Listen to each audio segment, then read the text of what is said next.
其实我知道的时间跟你们差一天，相差不远，大概相差5个月。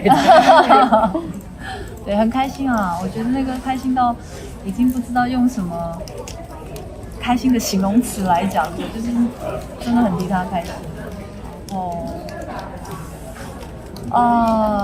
终于，对他终于，对，这个真的找不到一个形容词来，你知道那种开心是他亲口告诉你的。对。你要把你这个巴拉巴拉都拍起来。当下什么反应？当下什么反应？就开心啊，然后拉炮啊，拉炮，内心拉炮，然后，对啊，我就是形容词可能就是找到就是终于，然后我觉得终究该来的他还是会来。那你知道她是怀女生吗？有宝宝？我不知道是女生哦。我也是看新闻写的。你确定？说是女生哦，OK。那你自己呢？我自己吗？对啊，你有在努力吗？你心里有想说可恶被他抢先了？怎么这样啊？怎么这样？有没有在努自力？己，我一直都有在努力，我真的一直都在努力。然后我真的很也希望上天可以再多给我们一点点好运。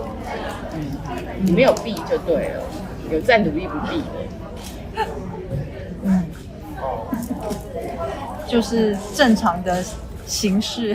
为什么要自然的怀孕不行？这样，就是比如是可能太劳累啊，或者是说，可能妇科比较不好，还是怎么样？其实我对啊，医生有比较明确的讲过。其实我中西医都看了，我只能讲，我真的中西医都看了，然后比较寒我该吃都吃，该用都用，然后，但因为现在我的作息也都其实真的很不正常，像我这几天就是9点10点就就寝，是真的，对，然后就现在都这样的作息。就是可能会有一段时间，比如说我觉得我自己的身体状态好像太累的时候，或者太不好的时候，我就会把自己在生活作息再往前调更正常一点。因为之前可能会稍微不正常，是因为可能有工作啊、拍戏啊，我觉得是因为拍戏啦，然后他花的时间会比较长。那没拍戏的时候，其实也没有特别做什么事，也没有应酬的时候，我就会早早的睡。现在没办法应酬了吧？疫情之间，对啊没有去。也不是应酬啊，其实就是跟朋友相聚啦，不能讲应酬，就是跟朋友相聚你又不是生意人比较少。